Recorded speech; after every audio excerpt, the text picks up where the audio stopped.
Hi friends, ಎಲ್ರಿಗೂ ನಮಸ್ಕಾರ.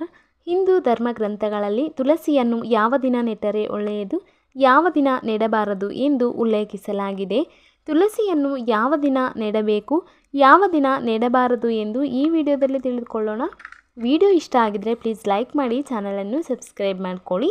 ತುಳಸಿ ಸಸ್ಯವನ್ನು ಲಕ್ಷ್ಮೀ ದೇವಿಯ ಸ್ವರೂಪ ಅಂತ ಕರಿತೀವಿ. ಯಾವ ಮನೆಯಲ್ಲಿ ತುಳಸಿ ಗಿಡ ಇರುತ್ತೋ ಆ ಮನೆಯಲ್ಲಿ ಸಂತೋಷ ಸಮೃದ್ಧಿ ಸದಾ ಇರುತ್ತೆ. ತುಳಸಿ ಗಿಡವನ್ನು ಪೂಜೆ ಮಾಡುವುದರಿಂದ ಲಕ್ಷ್ಮೀದೇವಿ ಸದಾ ಮನೆಯಲ್ಲಿ ನೆಲೆಸಿರುತ್ತಾಳೆ ಎನ್ನುವ ನಂಬಿಕೆ ಇದೆ.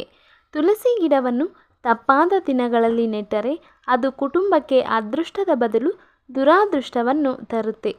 ಹಿಂದೂ ಧರ್ಮ ಗ್ರಂಥಗಳಲ್ಲಿ ಪ್ರತಿ ಪೂಜೆಗೂ ಒಳ್ಳೆಯ ದಿನಗಳು, ಸಮಯಗಳು ನಿಗದಿಪಡಿಸಲಾಗಿದೆ. ಅದೇ ರೀತಿ ತುಳಸಿ ಗಿಡವನ್ನು ಸೋಮವಾರ, ಬುಧವಾರ ಮತ್ತು ಭಾನುವಾರ ತುಳಸಿ ಗಿಡವನ್ನು ನೆಡಬಾರದು ಎಂದು ಶಾಸ್ತ್ರದಲ್ಲಿ ಉಲ್ಲೇಖಿಸಲಾಗಿದೆ. ಭಾನುವಾರ ಮತ್ತು ಏಕಾದಶಿ ದಿನಗಳಲ್ಲಿ ತುಳಸಿಗೆ ನೀರನ್ನು ಹಾಕಬಾರದು, ತುಳಸಿಯನ್ನು ಮುಟ್ಟಲೂಬಾರದು. ಏಕಾದಶಿ ದಿನ ವಿಷ್ಣು ಭಗವಾನರನ್ನು ಪೂಜಿಸುತ್ತೇವೆ. ವಿಷ್ಣು ಪೂಜೆಯಲ್ಲಿ ತಪ್ಪದೆ ತುಳಸಿ ಎಲೆಗಳನ್ನು ಅರ್ಪಿಸಬೇಕು. ತುಳಸಿ ಎಲೆಯನ್ನು ವಿಷ್ಣು ಪೂಜೆಯಲ್ಲಿ ವಿಷ್ಣುವಿಗೆ ಅರ್ಪಿಸದಿದ್ದರೆ ನೀವು ಎಷ್ಟೇ ಪೂಜೆ ಮಾಡಿದರೂ ವಿಷ್ಣುವಿನ ಆಶೀರ್ವಾದ ಪಡೆಯಲು ಸಾಧ್ಯವಿಲ್ಲ. ಹಾಗಾಗಿ ಏಕಾದಶಿ ದಿನ ಮುಂದಿನ ದಿನ ತುಳಸಿ ಎಲೆಗಳನ್ನು ಕಿತ್ತಿಟ್ಟು ಏಕಾದಶಿ ಪೂಜೆಯಲ್ಲಿ ವಿಷ್ಣುವಿಗೆ ಅರ್ಪಿಸಬೇಕು. ಹಾಗೆ ಸೂರ್ಯಗ್ರಹಣ, ಚಂದ್ರಗ್ರಹಣದ ದಿನ ಯಾವುದೇ ಕಾರಣಕ್ಕೂ ತುಳಸಿ ಗಿಡವನ್ನು ನೆಡಬಾರದು.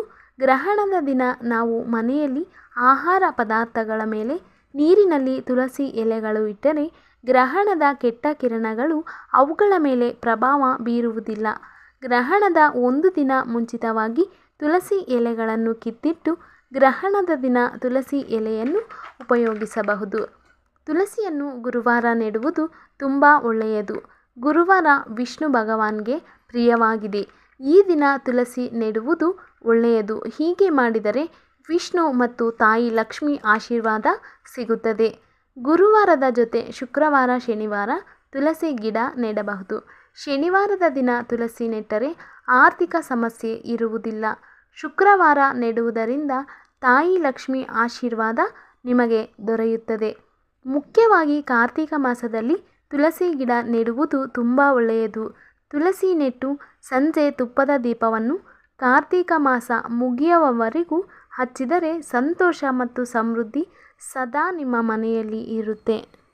ಒಟ್ಟಾರೆಯಾಗಿ ಗುರುವಾರ, ಶುಕ್ರವಾರ, ಶನಿವಾರದ ದಿನ ತುಳಸಿ ಗಿಡವನ್ನು ನೆಡುವುದು ತುಂಬಾ ಒಳ್ಳೆಯದು. ವಿಡಿಯೋ ಇಷ್ಟ ಆಗಿದ್ದರೆ ಪ್ಲೀಸ್ ಲೈಕ್ ಮಾಡಿ, ಚಾನಲನ್ನು ಸಬ್ಸ್ಕ್ರೈಬ್ ಮಾಡ್ಕೊಳ್ಳಿ. ವಿಡಿಯೋ ನೋಡಿದ್ದಕ್ಕಾಗಿ ಧನ್ಯವಾದಗಳು.